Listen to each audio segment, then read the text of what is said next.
जय गुरुदेव, जय जय गुरुदेव, जय जय गुरुदेव, जय जय गुरुदेव, जय जय गुरुदेव, जय जय गुरुदेव, जय जय गुरुदेव, जय जय गुरुदेव। निज गुरु ज्ञान विपुधर आए, निज गुरु ज्ञान विपुधर आए, महामंगल मत सब ही उठाए, महामंगल मत सब ही उठाए।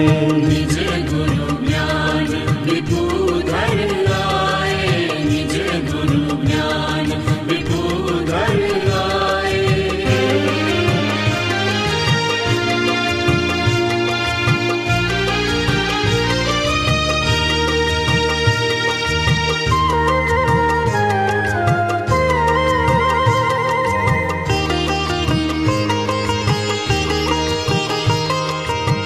द्वैतपणूप जावत हरता, द्वैतपणूप जावत हरता, सो करता नहीं गाए, सो करता नहीं गाए। आने अपर पद प्रसिद्ध करीने, आने अपर पद प्रसिद्ध करीने, ताम अजत भुलाए भुलाए, ताम अजत भुलाए। निज गुरु ज्ञान विपुधर आए, निज गुरु ज्ञान विपुधर आए।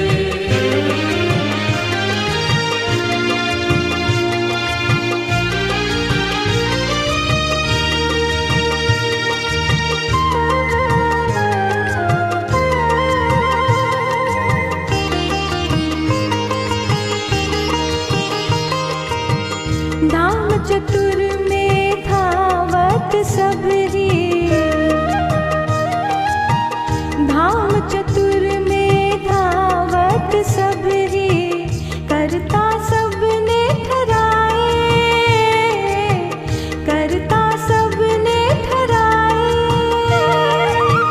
बिन दीठे बिल में तहाँ बरती, बिन दीठे बिल में तहाँ बरती, आकृति देख घर आए, घर आए, आकृति देख घर आए। निज गुरु ज्ञान विपुधर आए, निज गुरु ज्ञान विपुधर आए।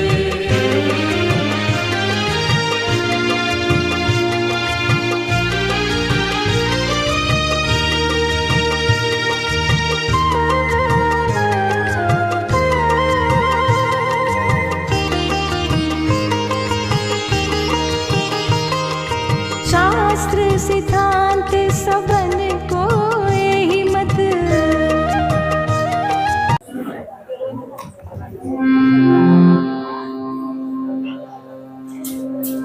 तन मन धन जे शिष्य समर्पे, होता तरफ रखे न सब सुख अर्पे। वो अधिकार धरे जन जय, पामे पद कैवल मोक्ष सदैव।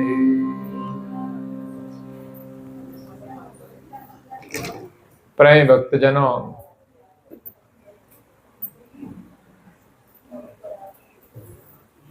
ज्ञान संप्रदायना देस्थापक, अनंत ब्रह्मांडाधीश विश्वनियंता, सकर्ता सत कैवलना परम विशेष अंश, अनंत अंशोना तारणहार, परम मोक्षना दाता,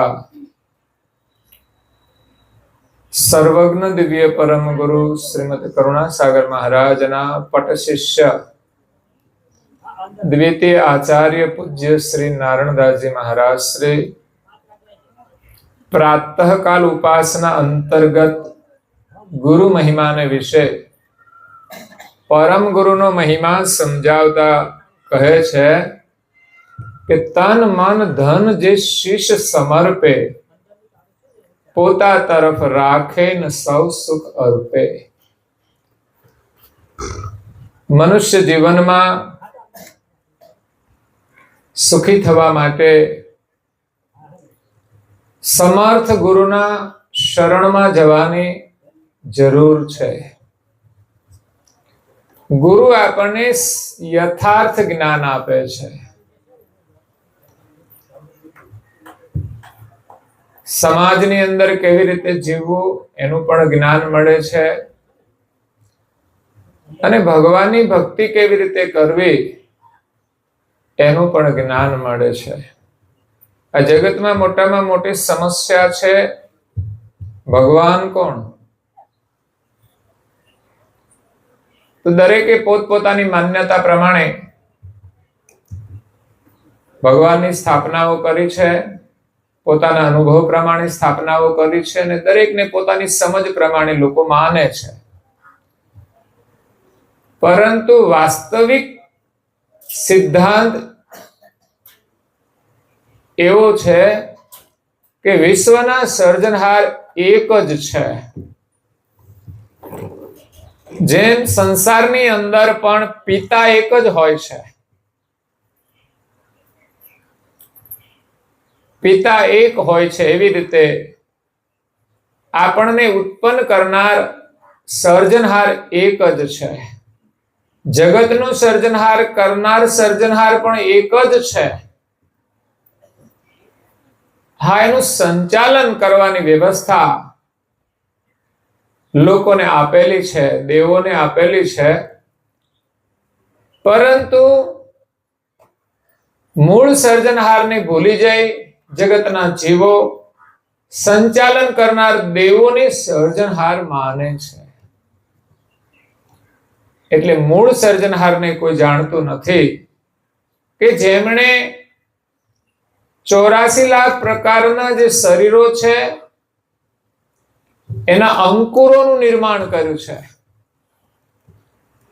ઘાટનું નિર્માણ થયું, પછી ઘાટમાંથી બીજો ઘાટ બને એ કાર્ય દેવો કરે છે. એક શરીરમાંથી બીજા શરીરનો ઉત્પન્ન કરવાનું કાર્ય દેવો દ્વારા થાય છે, એ ગુણ દ્વારા થાય છે. એટલે મૂળ અંશનું સર્જન અને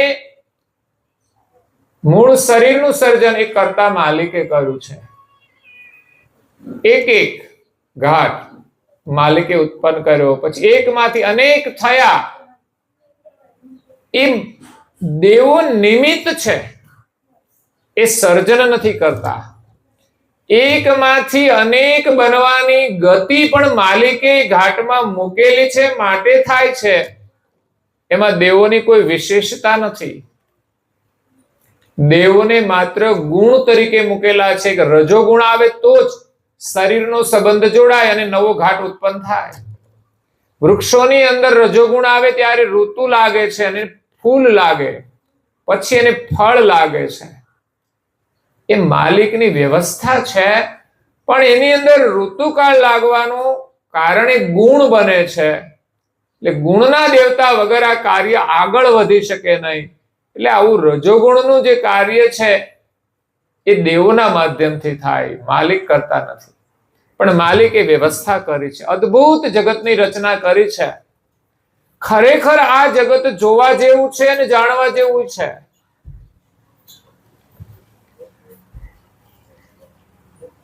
લોકો જોવા માટે, ફરવા માટે જતા જ હોય છે, પરંતુ એને જોવાની દ્રષ્ટિ હોવી જોઈએ. મહાપુરુષોએ ગામડામાં રહીને જગતને જોયું છે કે આ જગતની રચના કેટલી અદ્ભુત બનાવી છે, જે આપણી દ્રષ્ટિમાં ના આવે. આપણે શહેરમાં જઈએ તોય જગતની જે રચના છે એનું આપણે અવલોકન નથી કરતા. આપણે તો લોકોએ શું કર્યું એનું દેખાદેખી અનુકરણ કરીએ છીએ, એના પ્રભાવમાં આવીએ છીએ.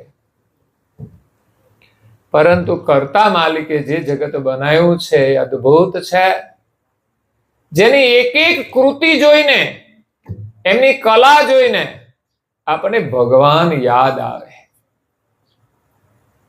આપણા જીવન તરફ દ્રષ્ટિપાત કરીએ, જે શરીરમાં આપણે રહીએ છીએ, શરીરમાં કેટલી ભગવાને ખૂબીઓ મૂકી છે, જેને જોઈને આપણે ભગવાનને યાદ કરવા જોઈએ કે આપણે જે ઘરમાં રહીએ છીએ, મતલબ જે શરીરમાં રહીએ છીએ, એ મહેલ કોણે બનાવ્યો છે? ન માતા પિતાએ બનાવ્યો છે. માતા પિતા માત્ર નિમિત્ત છે. એ ઘાટની વ્યવસ્થા માલિકે કરેલી છે. સ્ત્રી અને પુરુષના બંને ઘાટની અંદર નવા ઘાટ ઉત્પન્ન કરવાની એક વ્યવસ્થા મૂકી છે. ત્યારે એ માતા પિતા બંને નિમિત્ત બને ત્યારે એક નવા ઘાટનું સર્જન થાય છે. માતા પિતાની ઈચ્છા નથી હોતી કે કોઈ ઘાટની અંદર ખોટ આવે, પણ એ બનવાની વ્યવસ્થા કુદરતી છે, કર્મ આધીન છે. દરેક એનું રૂપાળું શરીર ચાહે છે, પણ એ કુદરતને આધીન, કર્મ આધીન બધું બનતું હોય છે. તો માલિકે આ શરીર બનાવ્યું છે, પણ અદ્ભુત બનાવ્યું છે. તેવા માલિકને ઓળખવા માટે અને મેળવવા માટે સમર્થ પરમ ગુરુના શરણમાં આપણે જઈએ તો સર્જનહારનો સાચો સંદેશ મળે છે. પરમ ગુરુનું જ્ઞાન સાંભળીએ, એના સિદ્ધાંત અનુસાર જો આપણે સર્જનહારને માનીએ તો એક જ સર્જનહાર બચે છે, અનેક રહેતા જ નથી. અનેકની જે માન્યતા છે એની ભ્રાંતિ પણ આપણી દૂર થઈ જાય. એ કોણ છે એ પણ સમજણ પડી જાય છે. એટલે મૂળ સર્જનહારના જ્ઞાનના અભાવે, એની સમજણના અભાવે અનેક માન્યતાઓ છે. છતાં પણ ભિન્ન ભિન્ન મત પંથ છે, ધર્મ છે, જુદી જુદી માન્યતા હોવા છતાં આ જગતમાં એ ધર્મનું એક સારું કામ કરી રહ્યા છે. સમાજની અંદર ધર્મની આવશ્યકતા છે. ધર્મ વિના માણસ સુખી થઈ શકતો નથી. ધર્મ એ માણસ માત્રનું અને સૃષ્ટિ માત્રનું રક્ષણ કરે છે. જો માણસનું રક્ષણ થશે ને તો સૃષ્ટિનું રક્ષણ થશે. માણસ અત્યાચારી બનશે તો સૃષ્ટિનો પણ એ વિનાશ કરશે. એટલે સમસ્ત સૃષ્ટિનું રક્ષણ માટે ભગવાને ધર્મની વ્યવસ્થા કરી છે, અને માણસની સુરક્ષા માટે પણ ધર્મ જરૂરી છે. આજે આ પૃથ્વી પર જેટલા ધાર્મિક લોકો છે ને એના કારણે જ આ સૃષ્ટિ સલામત છે. નહીં તો ક્યારનું પતન થઈ જાય. બધા જ આતંકવાદીઓ ભેગા થાય તો અંદરો અંદર મરી પડે. પણ ધર્મની સત્તા અને શક્તિ અદ્ભુત છે કે આતંકવાદીઓને પણ ભાગવું પડે એટલી સત્યની તાકાત છે, નીતિની તાકાત છે. ભલે દુનિયામાં ભ્રષ્ટાચાર, ખોટું બધું જ થાય છે, પણ સત્ય પણ છે તો જ આ બધું ટકી શકે છે. નહીં તો દેશનું પતન થઈ જાય છે, સમાજનું પતન થઈ જાય છે, અને ખોટું થાય છે એનું પરિણામ પણ લોકોને ભોગવવું પડે છે. જે કોઈ ખોટું કરે દરેકને એની સજા વહેલી મોડી થાય જ છે. ઘણા ચોરો ને ભ્રષ્ટાચારીઓ અત્યારે પકડાય છે, અને ઘણા સત્તાના કે સંપત્તિના જોરે ન પકડાતા હોય એ ગમે ત્યારે પકડાઈ જશે. આ જન્મે કદાચ ન પકડાય, વિદેશમાં જઈને હંતાઈ જાય ને અને ત્યાં મરી જાય ને પછી બીજો જન્મ લે ને તો એને સજા તો ભોગવવી જ પડશે. એટલે માણસને ખોટું કરીને ભાગવું હોય ત્યાં ભાગે, પણ એ બચી શકવાના નથી. કારણ કે ઘણી વખત અહીંયા કાયદા કાનૂનની અંદર એ બચી જતા હોય છે કે ભાઈ મેં આ ગુનો નથી કર્યો, ગમે તે રીતે. દુનિયાને તો ખબર પણ ના હોય એણે કર્યો છે કે નથી કર્યો, પણ ભાઈ ઉપરવાળો એનાથી તો કોઈ બચી શકવાના નથી. એ તો બધું જુએ છે. તન કી જાણે, મન કી જાણે, જાણે ચિત્ત કી ચોરી. માણસ ચિત્તની અંદર કોઈના પ્રત્યે ખોટો વિચાર કરે તો પણ એ જાણે છે, એટલે એનાથી કોઈ બચી શકવાનું નથી. એટલે પૂરી સજા ભોગવવી જ પડે છે માણસને. આજે ભોગવાઈ જાય ને તો સારું કહેવાય, ઓછી ભોગવવી પડે. પરંતુ જો પેન્ડિંગમાં રહે ને તો સમજવાનું એનું વ્યાજ શરૂ થઈ જશે. એટલે પૂરેપૂરો હિસાબ આપવો પડે. પૈસાની જેમ કોઈના પણ પૈસા લીધા હોય એટલે ટૂંક સમયમાં આપણે આપી દઈએ તો બહુ વાંધો નથી, પણ જો મોડા આપીએ તો પછી વ્યાજ સાથે આપવા પડે છે. તો અહીંયા ગુરુ આપણને સાચો માર્ગ બતાવે છે. ધર્મ માર્ગની અંદર જે ઝઘડાઓ છે મટી જાય, સાચું જ્ઞાન મળે ને તો પછી ભગવાનનું ભજન કરવા માટે કોઈની સાથે ઝઘડા રહેતા નથી. તો કરુણાસાગર મહારાજ જીવોનું કલ્યાણ કરવા માટે આવ્યા છે. જીવોને જન્મ મરણના ત્રાસમાંથી છોડાવવા માટે આવ્યા છે. સામાન્ય દુઃખ તો દૂર થઈ જશે કદાચ આપણે વ્યવસ્થા કરીશું તો, પણ મોતમાંથી બચવાની કોઈ વ્યવસ્થા કરી છે આપણે? મોત તો આવવાનું જ છે. જો કે અહીંયા વિરેન્દ્રભાઈ એમનો પાર્થિવ દેહ છોડીને ગયા છે, એ આપણા સૌના માટે ઘણી દુઃખદ ઘટના છે. વડીલો ઉંમર પછી જાય એનું વધારે દુઃખ ન હોય, પણ છતાંય પરિવાર માટે દુઃખદ કહેવાય. આપણે એવું નથી કહેતા કે ઉંમરવાળા જાય તો પણ કે સારું થયું. આમ તો બાધાઓ ઘણા રાખતા હોય, મુસીબત હોય તો સેવા કરવી પડે ને તો બાધાઓ રાખે. જલ્દી શરીર છૂટી જાય તો સારું. કેમ? તો કે એને દુઃખી ના થવું પડે. એને દુઃખી ના થવું પડે એટલા માટે, તમારે વધારે દુઃખી ના થવું પડે એટલા માટે, કે તમારે વધારે સેવા ના કરવી પડે એટલા માટે. તો નાની ઉંમરમાં ગયા છે એનું દુઃખ છે. જે ઉંમરની અંદર પરિવારના સભ્યોને એની જરૂર છે, નાના બાળકોને એની જરૂર છે, ઘરમાં આવકની જરૂર છે. આ મોંઘવારીમાં જે આવક હોય એ જ વ્યક્તિ વિદાય થઈ જાય તો ઘરમાં ઘણી મોટી મુસીબત આવી જાય છે. એટલે આવી પરિસ્થિતિમાં સગા સંબંધીઓએ પણ એકબીજાને હેલ્પ કરવી જોઈએ, વાસ્તવિક પરિસ્થિતિ જોઈને, અને જે જરૂરિયાત હોય એવી નાની નાની બાબતો કે જેથી એને પ્રારંભિક તકલીફ ન પડે. સમય જતા પરિસ્થિતિ સુધરે છે. કાયમને માટે કોઈની દુઃખદ પરિસ્થિતિ રહેતી નથી. અમારા ગામમાં એક પરિવાર છે, એવા બીજા પરિવારો પણ હોય છે જેમના છોકરાઓ બહુ નાના હતા, અભ્યાસ કરતા હતા, અને છોકરાઓના પિતા દેવલોક થઈ ગયા. એમાં 3 દીકરીઓ અને 2 દીકરા, 5 ને મોટા કરવાના હતા, ભણાવવાના હતા. તો તકલીફ વાળું કામ તો હતું જ, પરંતુ રિલેશન વાળાએ હેલ્પ કરી. એક તો પહેલી હેલ્પ તો એ બાળકોના મામા તરફથી થાય, એની પાસે સ્થિતિ હોય એ પ્રમાણે. તો અહીંયા એમને છે બીજા રિલેશન વાળાએ થોડી થોડી હેલ્પ કરી અને બાળકોને ભણાવ્યા. ભણાવવાનો ખર્ચો પણ અત્યારે તો બહુ જ મોંઘો છે. એટલે સામાન્ય અભ્યાસ તો કદાચ સરકારી શાળામાં કરી શકે, પરંતુ નોકરી કે ગમે તે આગળ ભણવા માટે કોલેજ એ તો બહુ ખર્ચાળ હોય છે. મેરિટ ઉપર પાછું ચાલતું હોય, એમાં વળી એડમિશન મળી જાય તો સદભાગ્ય હોય, નહીં તો એ પણ ઘણો ખર્ચો થાય છે. એટલે ઘણીવાર પરિસ્થિતિ પ્રમાણે બધા નથી ભણાવી શકતા. તો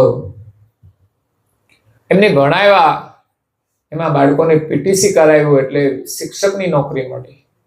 બીજા દીકરાને ડોક્ટરનું ભણાવ્યો તો ડોક્ટર બન્યો. પીટીસી વાળો છોકરો હતો, એમના મેરેજ થયા તો એ પણ પીટીસી વાળા આવ્યા, એટલે બંને નોકરી કરતા થયા. દીકરીઓ એ પણ ભણી અને એમના ઘરે ગઈ. તો અત્યારે એ સુખી સંપન્ન છે સંપૂર્ણ રીતે. અને વિશેષ એ માતાની અંદર પરમ ગુણી ભક્તિના જે સંસ્કાર હતા એ જ ખરેખર એના માટે આશીર્વાદ રૂપ છે. એમણે હિંમત રાખી, પરમ ગુરુમાં શ્રદ્ધા રાખી, એટલે છોકરાઓ ભણીને આર્થિક રીતે સુખી સંપન્ન થયા, પણ આજે સંસ્કારની દ્રષ્ટિએ સુખી છે. નહીં તો માણસ આર્થિક રીતે ઘણો આગળ જતા રહે ને, પણ સંસ્કાર ના હોય ને તો સુખ મળતું નથી. મેં કહ્યું ને, ધનની જરૂરિયાત બહુ મર્યાદિત છે, પછી વધારે તો જેટલું હોય તેટલું માણસ વાપરી જ નાખવાનો છે. કંઈક ભોગમાં વાપરશે ને કંઈક રોગમાં વાપરશે ને કંઈક ઉડાડશે લોકો પૈસા, વધારે થશે તો. એટલે વધારે આપણે મળે તો આપણે સાવધાનીની જરૂર હોય છે. એમાં આપણી સલામતીનું મહત્વ છે. તો એ રીતે જન્મ અને મૃત્યુ જે છે એની વચ્ચે આપણું જીવન છે એ ઉત્તમ રીતે જીવવાનું છે. મુશ્કેલીઓનો સામનો કરીને, હિંમત રાખીને, ભગવાનમાં વિશ્વાસ રાખીને, મહેનત કરીને ખરેખર જીવનમાં સફળતા મળશે.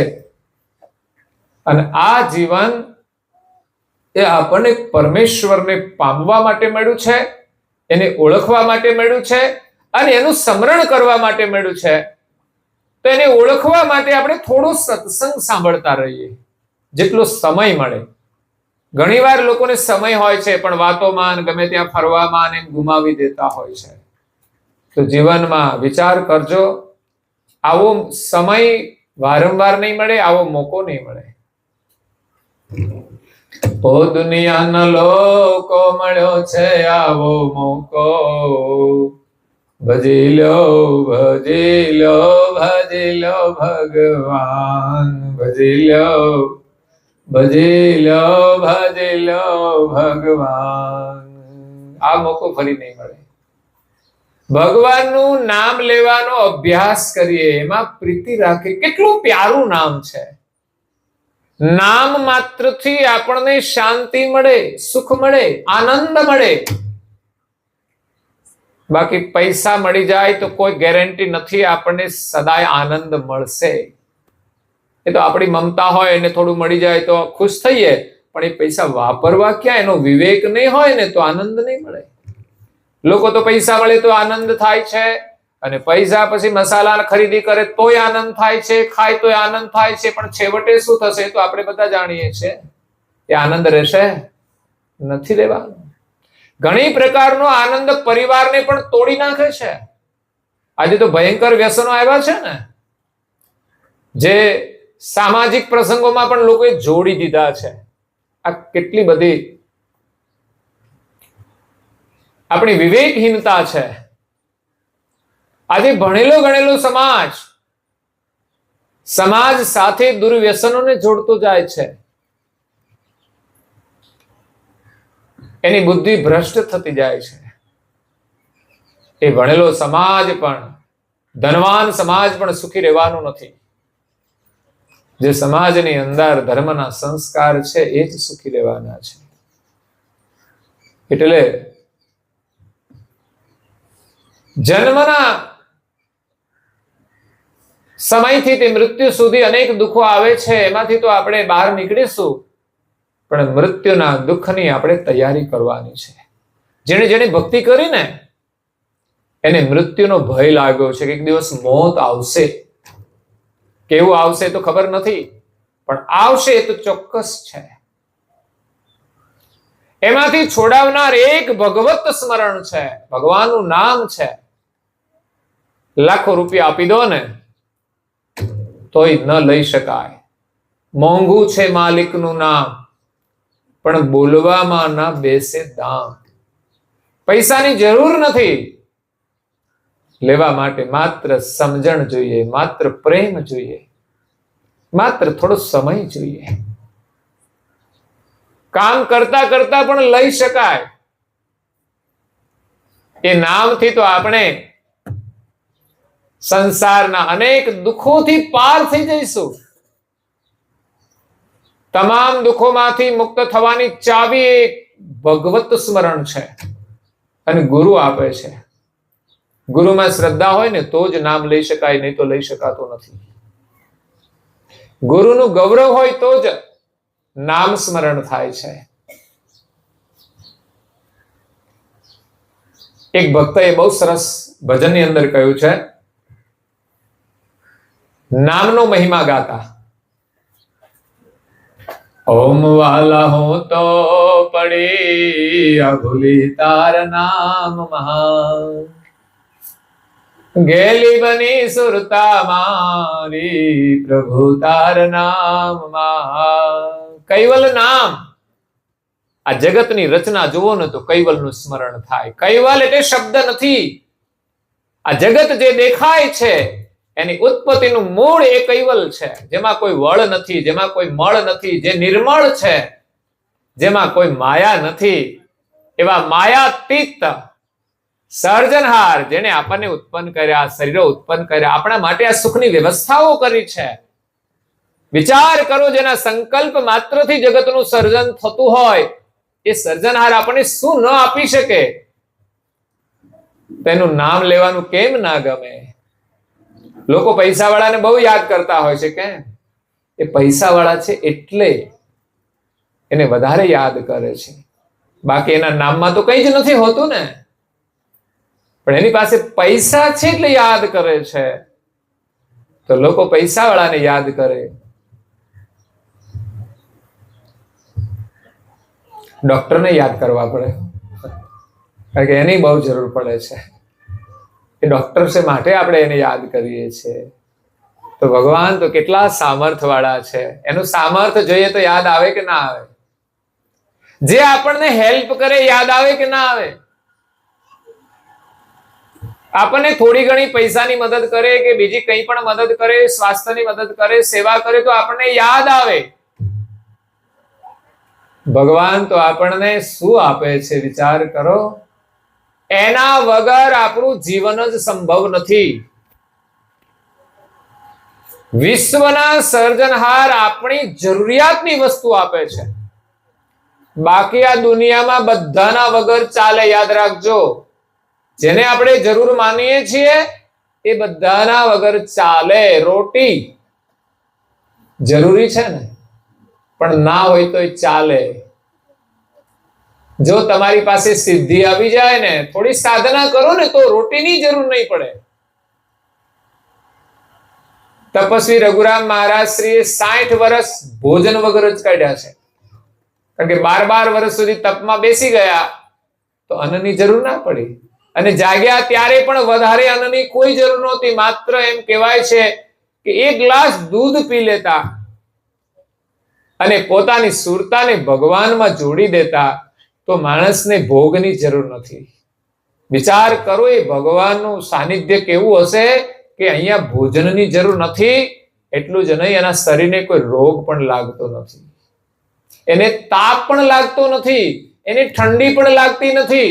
આપણે કહીએ આપણે માણસ છીએ એટલે આપણે તો કપડાં જોઈએ એટલા જોઈએ. શિયાળામાં ઠંડી ના જોઈએ, ઉનાળાના ગરમી ના જોઈએ.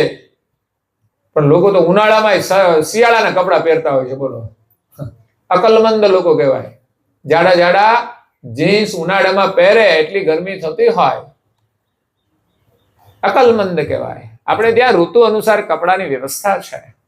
આપણા શાસ્ત્રો, આપણા ઋષિમુનિઓ બધા કહે છે ઋતુને અનુરૂપ વસ્ત્ર પરિધાન કરવા જોઈએ, સંસ્કૃતિને અનુરૂપ વસ્ત્ર પરિધાન કરવા જોઈએ, પ્રસંગને અનુરૂપ વસ્ત્ર પરિધાન. આજે બધા કેવા કપડા પહેરીને આયા? લગ્નના કપડા ના પહેર્યા છે. કેમ? પ્રસંગને અનુરૂપ. એ પણ એક વિવેક છે. એટલે આપણી જરૂરિયાત, ખાવું જરૂરિયાત છે, પણ ભગવાનનું નામ એવું છે ને, એની જરૂર ના પડે. તમે ભગવાનનું નામ લ્યો ને, એની પ્રીતિ થઈ જાય ને, તમે ભૂલી જાઓ ખાવાનું. નરસિંહ મહેતાને પૂછો, ભગવાનના નામે એવા ભૂલા પડી જતા ને, તેને ખાવાની ખબર નહોતી કે ખાવાનો સમય થઈ ગયો છે. એટલી તાકાત ભગવાનના નામમાં છે. તો રોટી જરૂરી છે, કપડાય જરૂરી છે, પણ કપડા વગરે આજે કઈ સંન્યાસીઓ જીવન જીવે છે. તપસ્વી રઘુરામ મહારાજ પાસે ક્યાં કપડા હતા? માત્ર 2 કોપીની, કોઈ કપડાની વધારે જરૂરિયાત નથી, મર્યાદા સિવાય કઈ નહીં. પણ આજે દિગંબર સાધુઓ પણ આ જગતમાં પોતાનું જીવન જીવે છે, જેને કપડાની જરૂર નથી. આમ ગણીએ તો એનો કોઈ આશ્રય પણ નથી હોતો, એ વિચરણ જ કરતા હોય છે.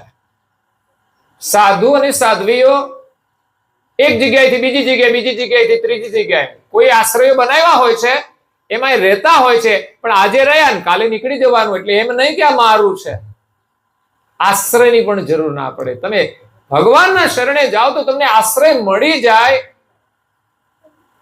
અત્યારે લોકો સામેથી કહે છે અમારું મંદિર ખાલી છે, તમે આવી જાઓ ને કહે છે.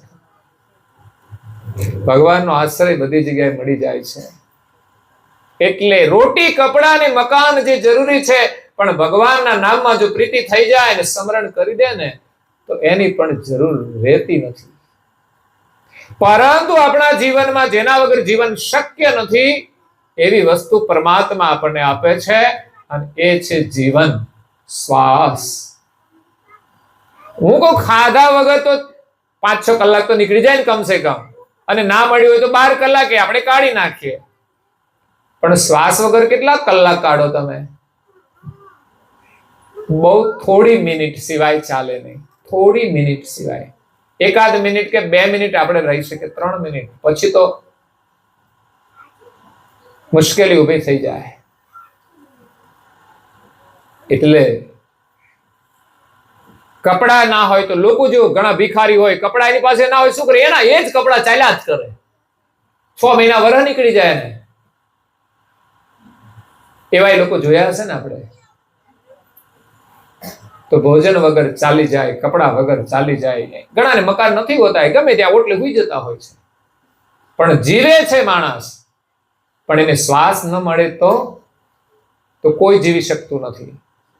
ધનવાન પાસે ગમે તેટલા પૈસા હોય ને, જે દિવસે શ્વાસ બંધ થઈ ગયો તે દિવસે ખાતામાંથી ગમે તેટલા પૈસા જમા કરાવે ને તો એને જીવન મળતું નથી. ઘણા ધનવાન પરિવારમાં પણ મુશ્કેલીઓ આવતી હોય છે. દીકરો હોય અને એને કંઈક સિરિયસ થઈ જાય, પછી બાધાઈ રાખી દે ભગવાને કે અમારો છોકરો જો સારો થઈ જાય ને તો અમે આટલું ધન વાપરી દઈશું.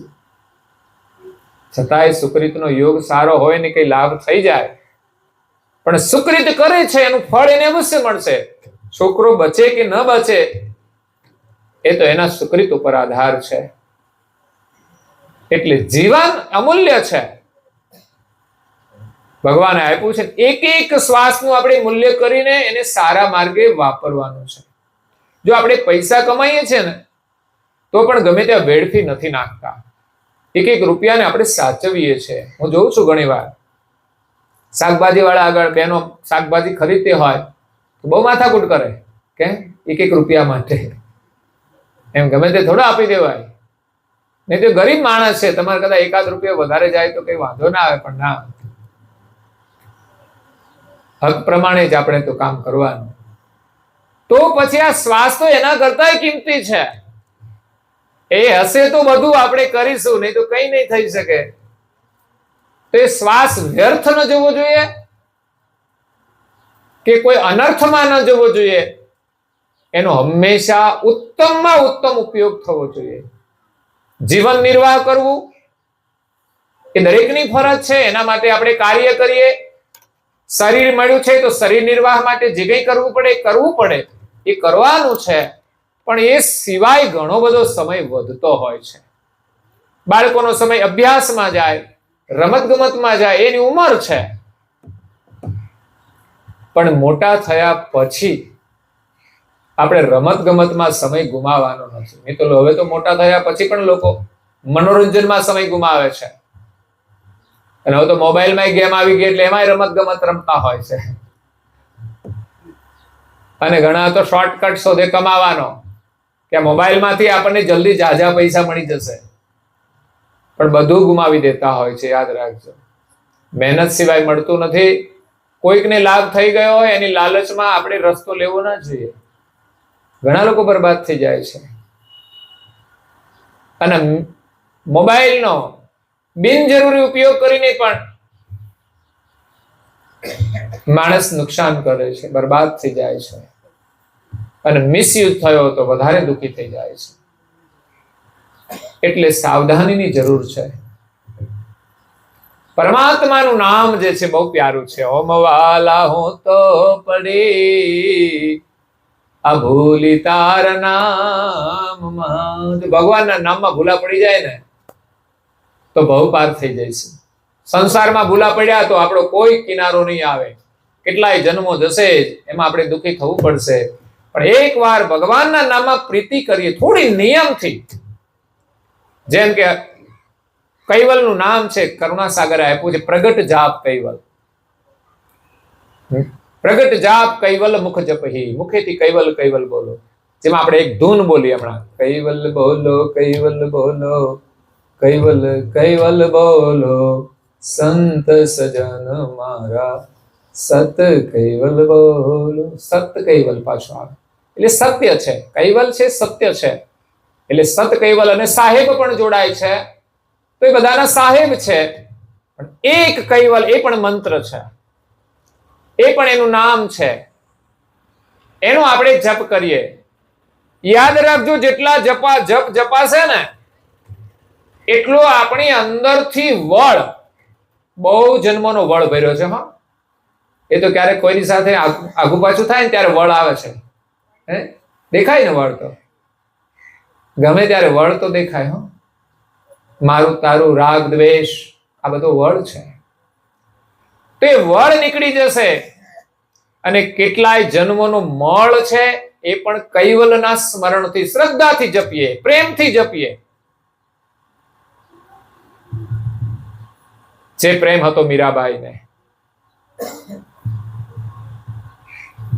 શ્રી કૃષ્ણ નામમાં એનો પ્રેમ હતો, પણ એ દીવાની બની ગઈ હતી.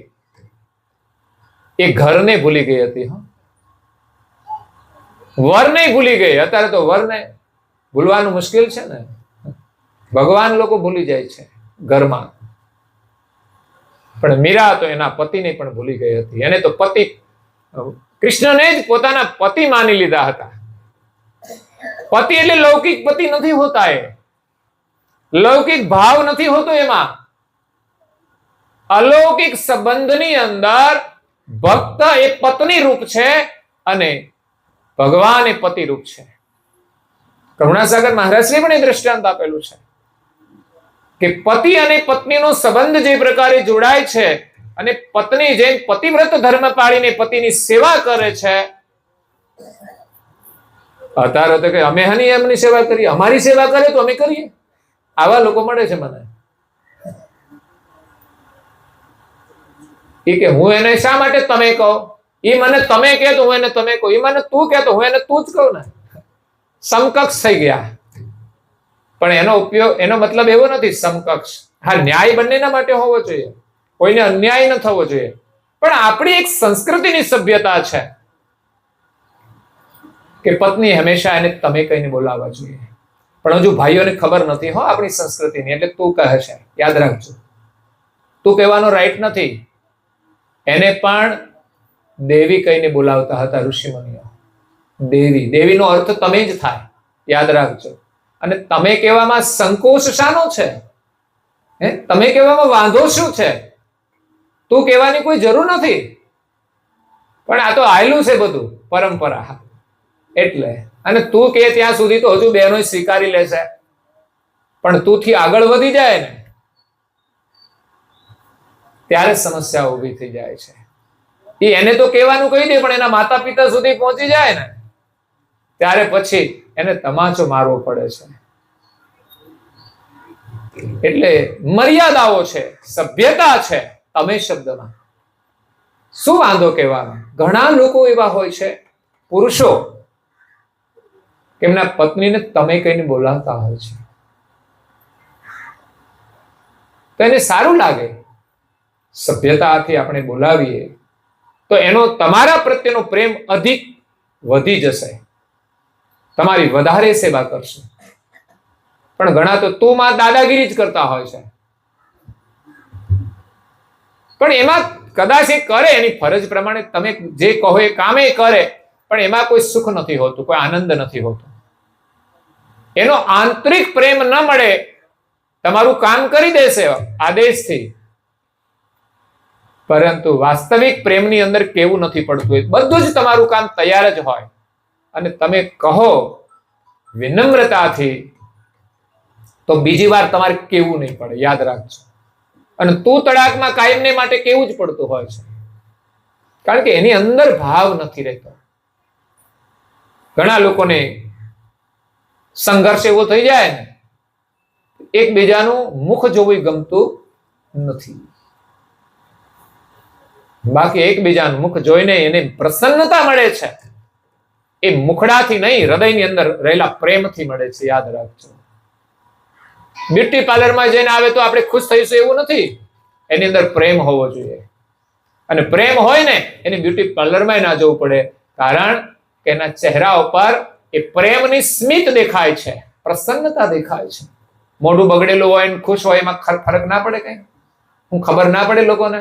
બધાને ખબર પડે, ભાઈઓને પડે અને બહેનોને ખબર પડી જાય કે ભાઈ આજ કેટલા મૂડમાં છે, કેમ આજે મૂડમાં નથી.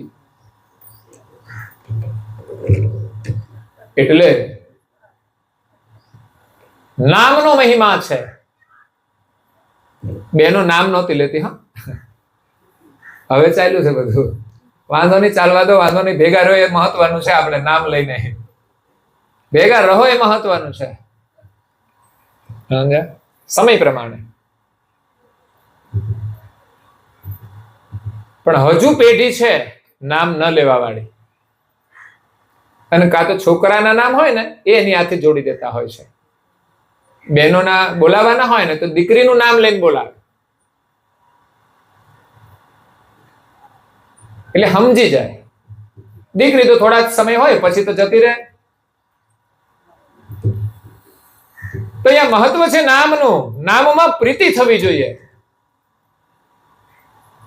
જેનું નામ લેવાથી આશીર્વાદ મળતા હોય એનું નામ કેમ ના લેવું જોઈએ?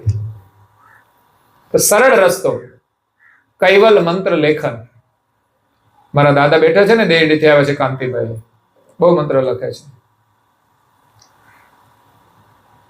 કરોડ મંત્ર લખી દીધા હશે મને લાગે છે.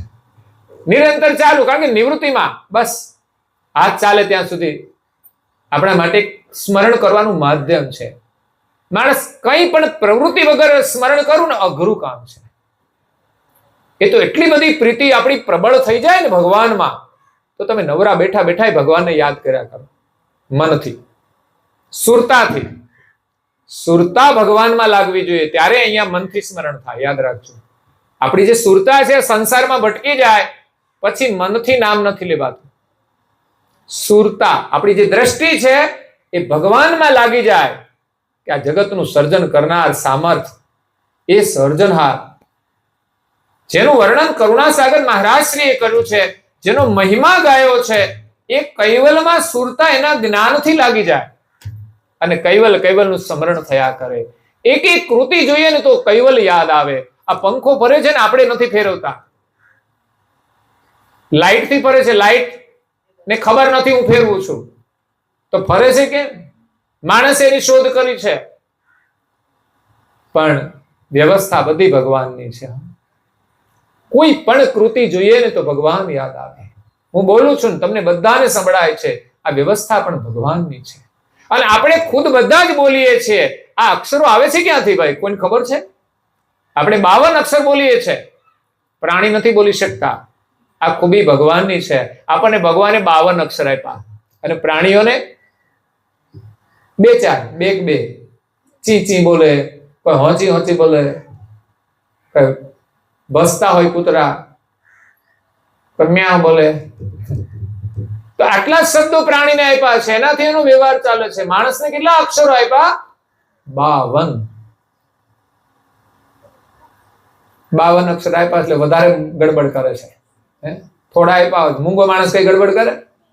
ભગવાને 52 અક્ષર આપ્યા છે તો એનો સદુપયોગ કરવાનો છે. સારું બોલવાનું છે, સાચું બોલવાનું છે. ખોટું બોલીને ક્યારે લાભ થવાનો નથી, એટલે ક્યારે ખોટું બોલવું જ ના જોઈએ. કોઈનું નુકસાન થતું હોય, કોઈનું અહિત થતું હોય ને બોલવું પડે તો વાત અલગ છે. સિવાય આપણા સ્વાર્થ માટે કે કોઈ લાભ માટે આપણે જૂઠું નહીં બોલવું જોઈએ, હંમેશા સાચું બોલીએ, સારું જ બોલીએ. ભગવાને વાચા આપી છે તો ઉત્તમ બોલીએ, જેમાં આપણું હિત થાય, બીજાનું હિત થાય. એ સિવાય વાણીનો વ્યય નહીં કરવો જોઈએ. તો અહીંયા કરુણાસાગર મહારાજ શ્રી કૈવલ નામ આપ્યું છે, જે આપણા વળને દૂર કરશે, જે આપણા મળને એટલે મનની અંદર જે મેલ છે દૂર કરશે. વળ છે અહંકાર છે, મળ છે પાપ છે.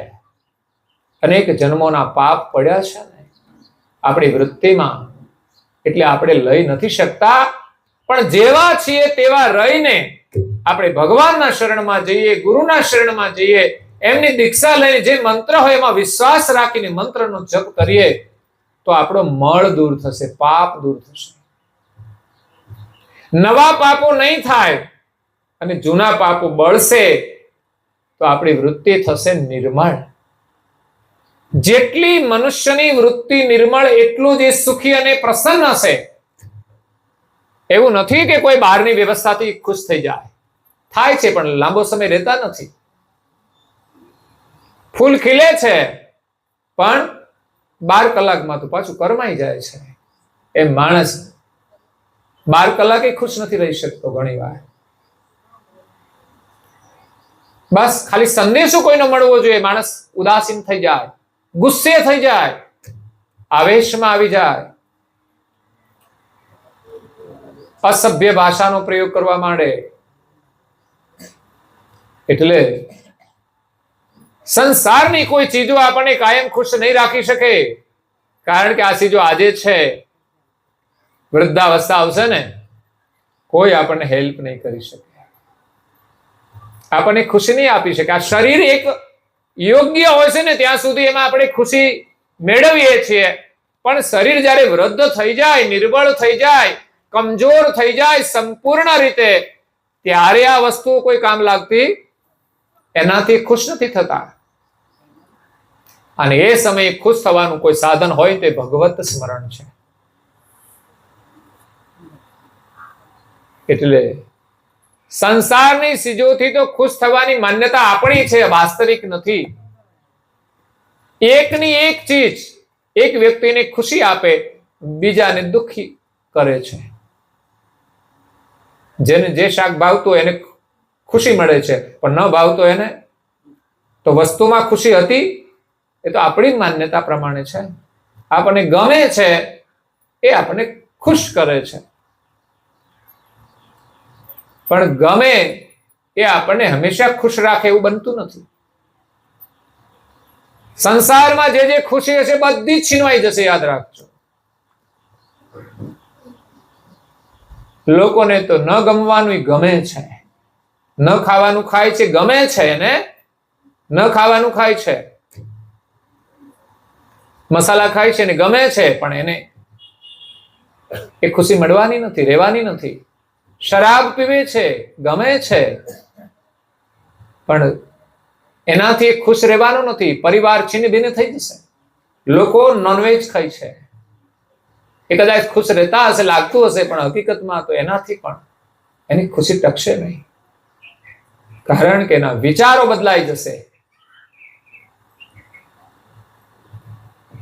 એના સંસ્કારો બદલાઈ જશે.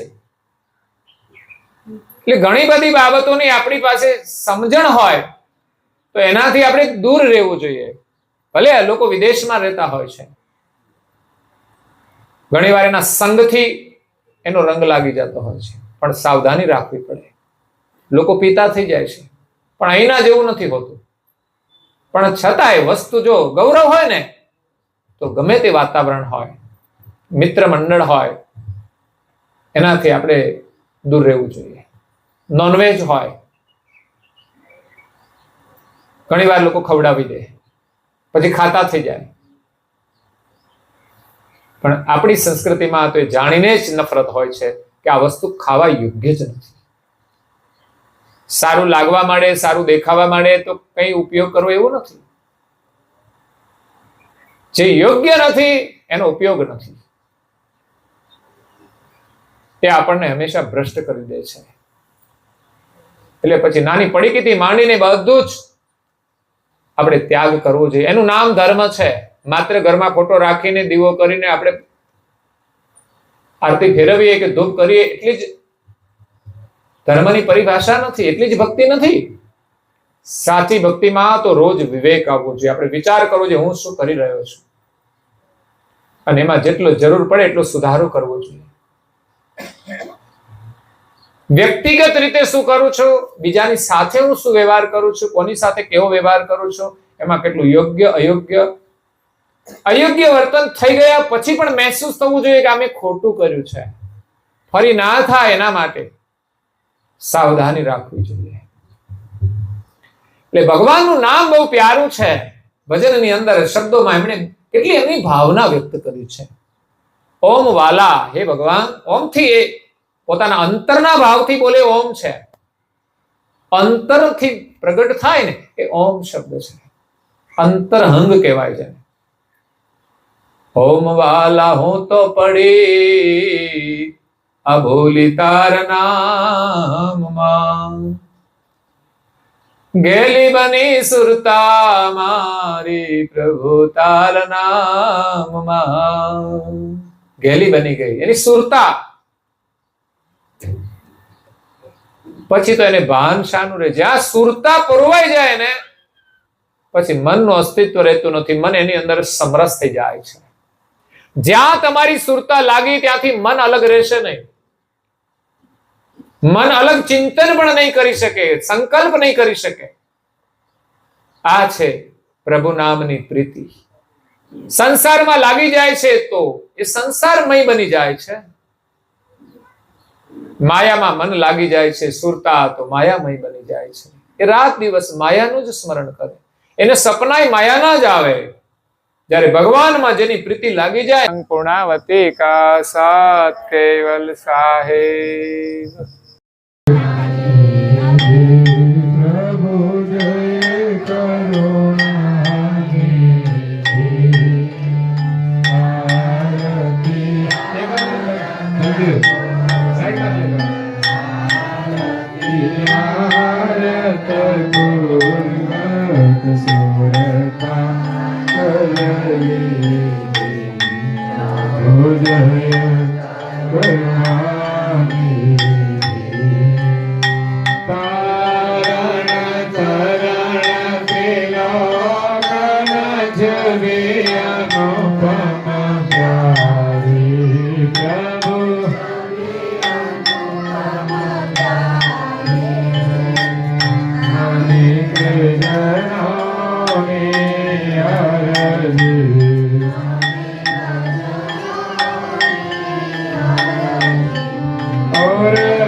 शरणागत ने सानमा शरणागत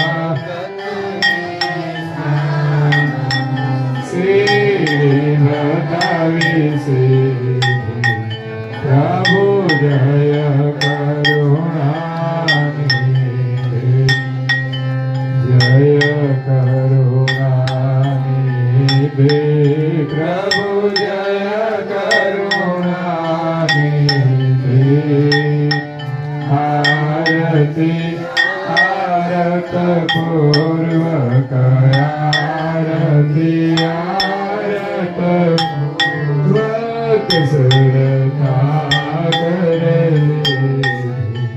प्रभु जय